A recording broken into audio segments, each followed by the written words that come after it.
మనందరికీ కలిసి సాధారణంగా చాలా మందికి అప్పులనేవి కామన్‌గా ఉంటూ ఉంటాయి. మరి ఈ అప్పుల బాధలు తీరాలంటే చాలా మంది రకరకాలుగా కష్టపడుతూ ఉంటారు. ఏదైనా సింపుల్‌గా ఏదైనా రెమెడీ దొరికితే చాలు చేసేద్దాం అనేసని అంటారు. మరి అలాంటి రెమెడీ ఏదైనా ఉందా అప్పుల బాధలు పోవాలంటే? తప్పకుండా. మామూలుగా అప్పుల్లో కూడా చాలా రకాలుంటాయి. అంటే విలాసాలకి ఖర్చు పెట్టుకునే అప్పులు చేసేవాళ్ళకి శుక్రుడు అధిపతి. అలాగే మంచి పనులకి చేయడానికి అంటే గుళ్ళు గోపురాలకు వెళ్ళడానికి తీర్థయాత్రలకి వాటికి వెళతాం. డబ్బులు అప్పు చేస్తాం. దేవుడికి ఈ కానుకలు ఆ కానుకలను వేయడం ఇది. అలాగే అనాథ పిల్లలకి ఇట్లా ధర్మ కార్యాలకు చేసేదానికి గురుగ్రహం అన్నమాట. సో మొత్తం మీద పాపం అప్పులు ఎవరు చేసినా సరే ఆ తీరడం కోసం ప్రతి మనిషి ఎగ్గొట్టాలని ఎవరు ట్రై చేయరు, తీర్చాలనే ప్రయత్నిస్తారు. అయితే అన్నిటికంటే ముఖ్యమైనటువంటి ఇదేమిటంటే పిల్లల్ని చదివించడం కోసం అప్పులు చేస్తారు. అది బుధుడు గురుడు ఆధిపత్యం. అండ్ నెక్స్ట్ ఇల్లు కట్టుకోవడానికి ఒక ముహూర్తం చూశాను నేను. ఒక వ్యక్తి ఆయనకి అష్టమ గురుడు ఉన్నటువంటి ముహూర్తం పెట్టారు. పెట్టినప్పుడు దాంట్లో ఏమండి ఇది ముహూర్తం బాగాలేదండి అని మిగతా వాళ్ళంతా కూడా చెప్తే పాపం ఆయన ముహూర్తం మార్చుకోవాలని చూశారు.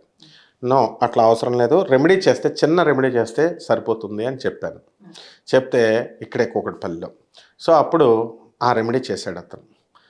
నువ్వు నమ్మవు, వరదలాగా అప్పులు ఇచ్చేవాళ్ళు వచ్చేసారనమాట. అంటే అడగక్కర్లేకుండా ఉత్తి టైంలో అప్పులు అడగడానికి వెళితే తర్వాత చెప్తామండి ఇలా అండి అని చెప్తారు కదా జనరల్గా. అంటే ఆయనకు కొంచెం మంచి నేమ్ ఉంది.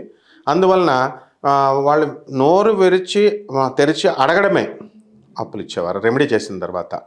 అండ్ రెండవది ఏంటంటే వాళ్ళంతకు వాళ్ళే ఏమండి మీకు ఇల్లు కడుతున్నారు కదా, మన దగ్గర అనవసరంగా పడుంది. మోతీనగర్లో ఉంటారు రాము గారని, వాళ్ళ భార్య లక్ష్మి గారు. వాళ్ళు నేను ఇస్తాను అని చెప్పి వాళ్ళ చిన్న ఫైనాన్స్ బిజినెస్ చేస్తూ ఉంటారు. So in that way people వాళ్ళు ఎలా వచ్చారంటే ప్రజలు వాళ్ళ బంధువులంతా కూడా మొత్తం అందరూ ఇచ్చారు. And he constructed 5 story building. So దీనికి ఏమిటి రెమెడీ చేశారు అని అంటే వెరీ సింపుల్ ట్రిక్. మామూలుగా మనకి ఒక డిస్పోజల్ గ్లాస్ కలశాలు అందరి దగ్గర ఉండవు కదా, ఉంటే అది తీసుకొని ఆ గ్లాస్లో కొంచెంగా పసుపు కుంకుమ వేస్తాం. దేనిపైన వేస్తాం? శనగల్ని తీసుకోవాలి. అంటే ఉడకబెట్టినటువంటి ఆ శనగల్ని లేదా పచ్చి శనగల్ని తీసుకొని ఆ గ్లాసులో వేసి పసుపు కుంకుమ అక్షతలు తర్వాత పుష్పాలు ఇవి వేసి ఒక 1 రూపీ కాయిన్ అందులో వేసి మన కులదైవం ఎవరికి ఒక్కొక్కరికి ఒక్కొక్క కులదైవం ఉంటారు లేదా ఇష్టదైవం ఉంటారు, వాళ్ళ దగ్గరికి పట్టుకెళ్ళి పెట్టమన్నాను. అండ్ యు నో ఆయన there will be again A differentiation. ఎలాగా దేవుళ్ళలో కూడా డిఫరెన్షియేషన్ కనబడింది అనమాట. ఈయన వెళ్ళి శివుడి దగ్గర పెట్టాడు. శివుడి దగ్గర పెట్టినప్పుడు ఐశ్వర్యం ఈశ్వరాధిచ్చేత్, ఈశ్వరుడు ఐశ్వర్యానికి అధిపతి. వెంటనే వాళ్ళ కుటుంబ సభ్యులందరూ కూడా వచ్చి దాన్ని ముట్టుకొని ఆ కలశాన్ని మన మనసులో సంకల్పం.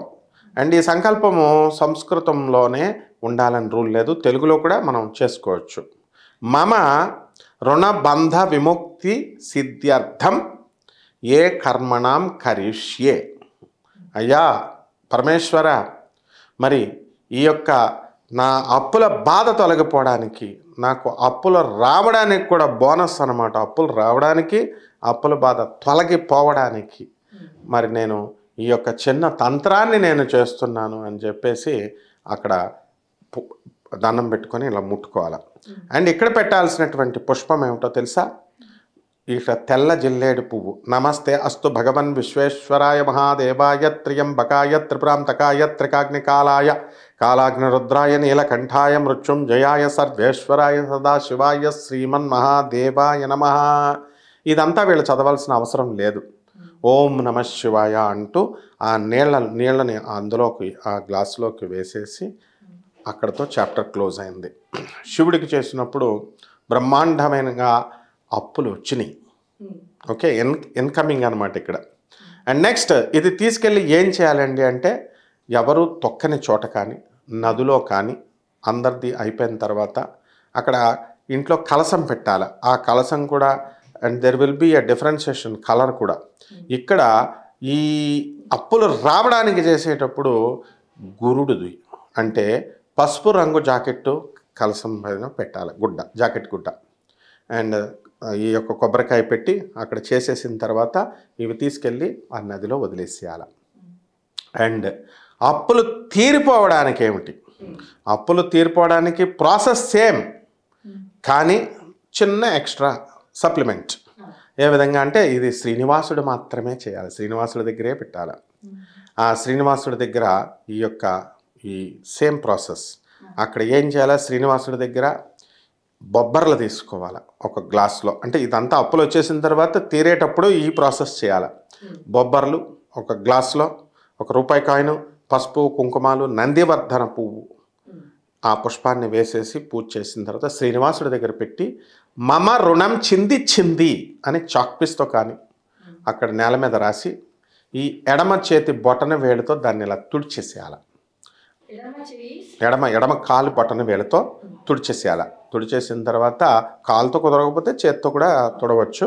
తుడిచేసిన తర్వాత ఇది నీళ్ళని తీసుకెళ్ళి మనకు ప్రవహించేటటువంటి నది లేదా ఏదైనా చెరువు దగ్గర వేసేస్తే ఎన్ని వేల కోట్ల రూపాయలైనా సరే అప్పు ఖచ్చితంగా తీరిపోతుంది. ఎలా వస్తుందండి, ఎలా తీరిపోతుందండి అని డౌట్ ఉండొచ్చు సైంటిఫిక్ అండ్ లాజికల్గా. I will give you a solution. కొబ్బరి బొండంలోకి నీళ్ళు ఎలా వస్తాయి, దాని అంతకదే పుడతాయి.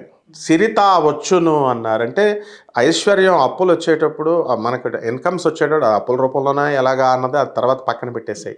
ఇవి ఆ కొబ్బరి బండంలోకి నీళ్ళు ఎలా వస్తాయో పరమేశ్వరుడు అలా ఇంజెక్షన్ ద్వారా పంపిస్తాడు. అండ్ అప్పులు పోయేటప్పుడు ఎలాగా పోతుందండి అంటే కరిమింగిన వెలగపండు అన్నారు. ఒక ఏనుగు ఉంటుంది, వెలగ పండు ఉంటుంది, అది మింగేస్తుంది. అది తొండంతో నోట్లో పెట్టుకొని మింగేసిన తర్వాత లోపల అదేం పగలదు బాడీలో, అలాగే ఉంటుంది. అది రెట్ట వేస్తుంది, ఎక్స్క్రీషన్ చేసినప్పుడు ఆ కాయ బయటకు వచ్చేస్తుంది. దాన్ని పగలగొట్టి చూస్తే మిస్టరీ ఏంటంటే ఆశ్చర్యం, అందులో గుంజు మాయమైపోతుంది. కాబట్టి అందుకనే ఈ అప్పులు కూడా అదే మాదిరిగా తొలగిపోతాయి, ఈ కష్టాలన్నీ కూడా. మరి ఇది ఏ రోజు చేయాలంటారు? ఈరోజు ఇది అప్పులు మనకి శివుడి దగ్గర చేసేటటువంటిది, శనగలతో చేసేది గురువారం నాడు తెల్లవారుజాము 3 గంటలకు మాత్రమే చేయాలి.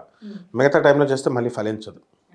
ఓన్లీ ఎగ్జాక్ట్లీ అట్ 3 o'clock స్నానం చేయాలా, తలంట స్నానం చేయాలా, శుభ్ర వస్త్రాలు ధరించాలా, అండ్ పసుపు రంగు వస్త్రాలు ధరించి మాత్రమే చేయాలి. అండ్ ఈ తొలగిపోయేటప్పుడు మనకి పింక్ కలర్ డ్రెస్ వేసుకోవాలా. ఆ తర్వాత శుక్రవారం నాడు ఉదయం 6 గంటలకు మాత్రమే చేయాలి. 1 సెకండ్ అటైనా ఇటైనా నాకు సంబంధం లేదు మళ్ళీ తీర్పడానికి. ఇది పెద్దలు అనుభవంతో చూసినటువంటి వాళ్ళు. పొట్టి శ్రీరాములు విశ్వవిద్యాలయంలో మా గురుదేవులైనటువంటి సివిబి సుబ్రహ్మణ్యం గారు ప్రొఫెసర్ ఆయన. మరి ఆయన ఇక్కడ మమ చింది అని కొన్ని వేల మందికి చెప్పిన చిట్కా అది. సో వేల మంది అప్పుల నుంచి విముక్తి అయిపోయారు. అండ్ ఆ విధంగా ఇందులో ఒక ప్రొఫెసరే ఆయన ఒక గురుస్థానంలో ఉండి చెప్పినటువంటి అనుభవాలు, పెద్దవాళ్ళు చెప్పినటువంటి అనుభవాలు. కాబట్టి ఖచ్చితంగా అందులో రుజుత్వం ఉంటుంది అండ్ దాంట్లో నాణ్యత ఉంటుంది. ఈ విధంగా బాగా అప్పుల బాధతో పిచ్చెక్కిపోయినటువంటి వాళ్ళు ఉంటారు, డబ్బులు రాక పిచ్చెక్కిపోయినటువంటి వాళ్ళు ఉంటారు. వీళ్ళందరికీ 2 birds at a shot, ఒకే షాట్తో మనం ఈ విధంగా చేస్తే సరిపోతుందమ్మా. అలాగే గురుగారు, అసలు అప్పుల బాధలు పోవాలంటే అంటే ఇచ్చిన అప్పు తిరిగి రావడానికి, అలాగే చేసిన అప్పు తీరిపోవడానికి శివుణ్ణి కానీ ఇటు వెంకటేశ్వర స్వామిని కానీ ఏ రోజు ఆరాధించాలి, ఏ సమయంలో ఆరాధిస్తే కనుక అప్పుల బాధలు పోతాయి అనేసి చాలా చక్కగా వివరించారు గురుగారు. ధన్యవాదాలు.